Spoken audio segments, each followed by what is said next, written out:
Hi. Guys, and welcome back to the bench for a fresh build. I hope you enjoyed that little intro from my daughter. She wanted to be involved in the video and she's gonna be a little bit more, so you might hear some Icelandic words. So, we're gonna start off a jet build. Another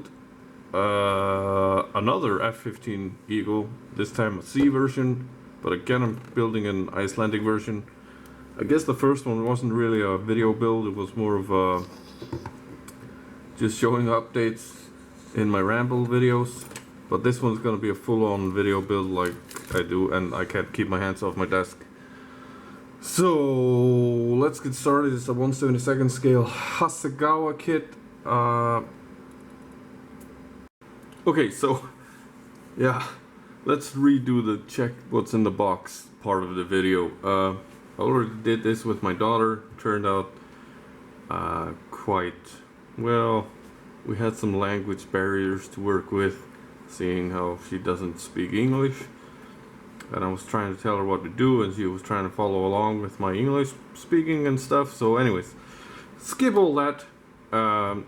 Maybe we'll get her back on the video a later time, whatever I'm saying. But anyways, let's pull the lid off this box, and of course I've taken everything out of the plastic. It was all in one big plastic bag, but it's some plastic basically. We got a canopy with some huge warning sheet paper, so the bag is really big just for this one canopy. And we got a bunch of screws, and I think this is a newer F-15 from Hasegawa. The decal sheet is marked 2014. I'm not really sure, I haven't checked scale mates or nothing, but you get two of these sprues with some stuff on it. Front of the air intakes, vertical stabilizer, instrument panel, all recessed panel lines, of course, seeing how I think this is the new one. Part of the air intakes, I think. The front wheel well, landing gear bay. The wings, bit of flash, already looking coming off the sprue there, bit of flash area. But looking not too shabby. Kind of scratched up from being in a plastic bag with everything else. And here's the big sprue with fuselage, separate air brakes, or separate air brake, singular, I don't know why I said it like that. And you got the actuator to pull the canopy open. Minimal details on the inside of the walls there, not sure if that's relevant, but a bit more flash, got a little bit more flash all around, I think. And finally we got this sprue with the single-seater cockpit. I would imagine you would get a different kind of sprue for a two-seater, but if we look at this sprue here that we have two of, sprue D I think, we actually have the seat, so we get two seats with this kit and 4 external fuel tanks. Apparently don't get any weapons, but if I were to put weapons, I already have some, and I got more F-15s in the stash, which is why I'm talking about the seat, because I have the Revel 2-seater, which is actually a reboxing of this, but I bought it pre-owned, so the guy who had it before me had taken out one of the seats and lost it, so I kind of needed a spare anyways. And then we got some instructions, the decal callouts for all the 4 different planes, the Icelandic one, which is my main focus here, but you also get these guys, and I don't know where they're from, it doesn't say here, just 18th Tactical Fighter Wing, 32nd Tactical Fighter Squadron, don't tell me I'm dumb please, and 36th Tactical Fighter Wing. but 57th Fighter Intercept Squadron is what I'm after here. The Black Knights of Keflavik. It's pretty, yeah. One day I'm gonna make a video probably about the military history of my country, which is kind of weird because we don't have any sort of military here, but we're quite strategically important geography, as in the location on the planet of Iceland is quite tactically important in the World War kind of things. But anyways, all of our aviation pretty much is built upon the foundation that the United States Air Force built here in the Second World War. So yeah, I digress. It's a later topic for a later video, perhaps. Anyways, instructions are quite basic. Start off with the cockpit, all that. I'm not really gonna go through this. This is supposed to be a build of it, not a kit info or whatever. But yeah, it looks kind of basic. There's an interesting thing that I noticed here. There, it tells you the paint callouts because it has like a molded instruments and stuff. But if you want to use the decals, they actually tell you to smooth all of that molding, beautiful molding out and apply the decals. In my opinion, I don't like the way decals really look on smooth surfaces, so I'm gonna be a bad boy. And that did not sound right. I'm gonna be badass, and I'm gonna actually just put the decals on top of the molded things because I can't paint that good. It would look tons better with the decals on top of the molded stuff, and then applying tons of setting solutions to get them to conform. And yeah, that's the way I usually do it, so I'm gonna do it in this one, even though they tell you not to.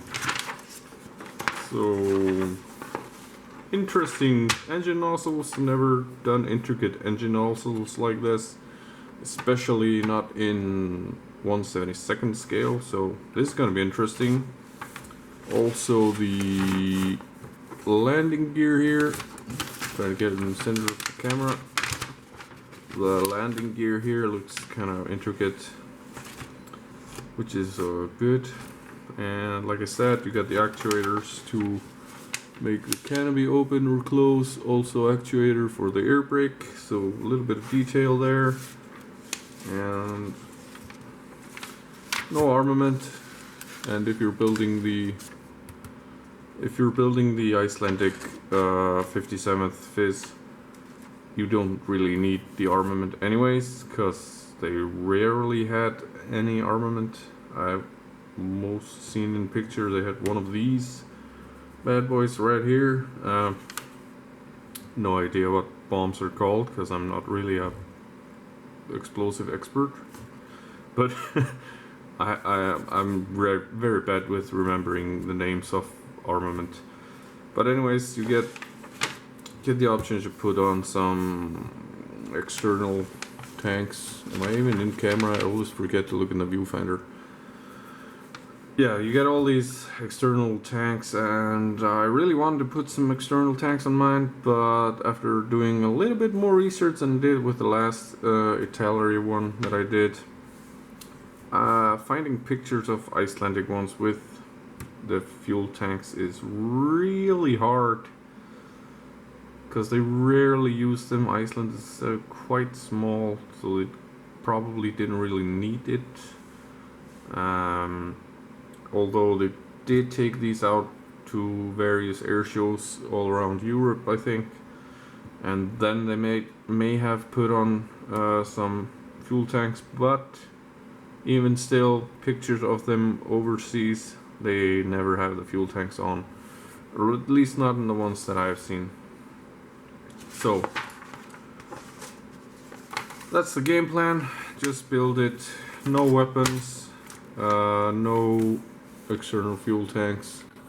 Maybe zoom out again. Try to color match it to the pictures that I've seen online. I did a terrible job of the last one.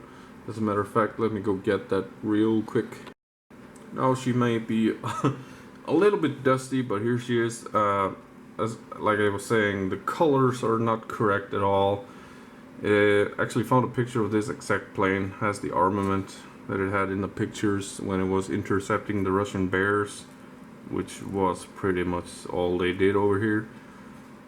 Practice and intercept the German big bear airplanes. I forgot what they're called, but bears, you know what I'm talking about if you know your planes, I guess. But yeah, anyways, the camo color came out too dark for me the last time, so I'm gonna try and get a little bit more ghosted, I guess. And the overall plane is way wider or lighter gray than this one was, so yeah, I'm probably just babbling on. The decals, however, if we take those on, let this guy be here. So they're actually ordered, the 41 and the 33 are actually both from 1980, which is cool, but they still have different style markings. I actually found pictures of the 33 with these style markings, but I did not find the 41 with these style markings. In fact, I haven't found a single aircraft picture of any Icelandic with the like white shadow behind the lettering, other than the 33. The AFI, I've seen it quite a lot. But I guess this video is going on a bit long because I'm talking bull crap. But yeah, fun fact, AFI actually means Avi in Icelandic, which is grandpa. So my kid was laughing at this earlier. But anyways, you got a lot of these stencils and no step decals, and I tend to put every single one of them on. The decals look to be rather thick, but I do enjoy the challenge. So let's get started, I guess. Make a cut and I will come back with cutting some cockpit stuff.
cockpit is assembled and painted. The seat has not been attached yet. No reason as to why not, but it hasn't been. But I assembled the nose piece as well, painted the cowl there. But I was thinking, even if there's no mention of this in the instructions, that I'm still gonna take this here ball bearing ball. And yes, this is an actual ball bearing ball, nipped from a broken ball bearing I was changing at work. Always recycle kits. I'm gonna throw it in there as nose weight, just for as a precaution. Like, why the hell not? It's a bit heavy though. Maybe I should use a smaller ball, but live and let live, I always say. Throw a little bit of that super glue down there. And when I say a little bit, obviously I mean a lot. Messing with my lights. But yeah, once that's in there, I can just slide on the cockpit stuff in there as well, I think. And the glue is still very much wet in there. Gotta let that cure, I guess. But once I have this in place, I can take this back piece here that's supposed to glue on the back here, and already seen this. It's wider than the actual nose piece, so I need to pull this out a little bit. And the way I'm going to do that is I'm going to get some styrene, probably just stretch a little bit of styrene, get some rods going, and shove them up in there to make it go out a little bit. So while the super glue is drying on the ball bearing, I'm gonna go ahead and stretch some sprues. Okay, so I went ahead and I put some glue along the gear bay lines there, and now all I gotta do is pull these guys out a little bit. At the same time, as I turn off my lights with my head, I hate having these touch lights. Okay, so I already glued in along the lines of the gear bay. So now I'm gonna take these little pins that I made, and I'm gonna try not to lose them like I did in the shot I just cut on. Put those guys in there, just like so. And I got a little wider one that I'm gonna put in the other side. Am I even keeping this on camera?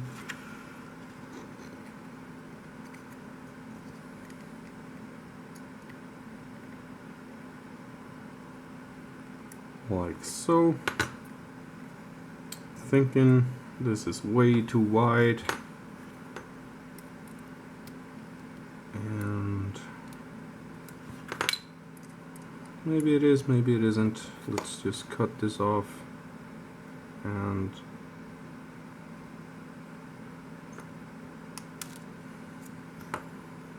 I don't mind losing the ends. I can just make more. But it's good on this side, but this side is too big, so I'm gonna remove that sucker and put in a little thinner dude. Luckily I've got plenty of this stuff. Like I was saying, luckily I've got plenty of this stuff, because I might ping it off into oblivion.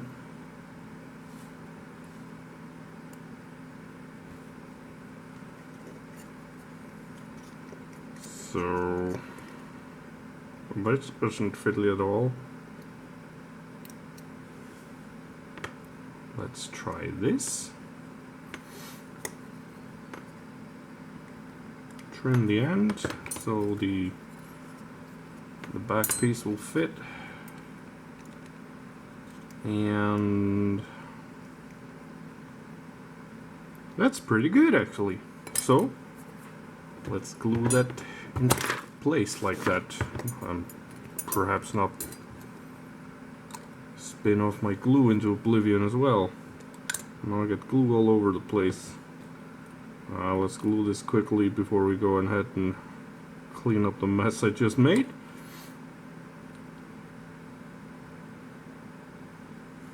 And yes, I have a little bit of a fear that those little pins will smoosh once they melt with the glue. But anyways, that said, I gotta clean up some mess, I guess. Okay, I'm just gonna go ahead and end the video here by attaching this back piece here. I think it's a good place to end it. We've done steps 1 and 2, which is the cockpit assembly. And for the next part, we're gonna do air intakes and turbines and stuff that goes on inside the fuselage. And take it from there, I guess.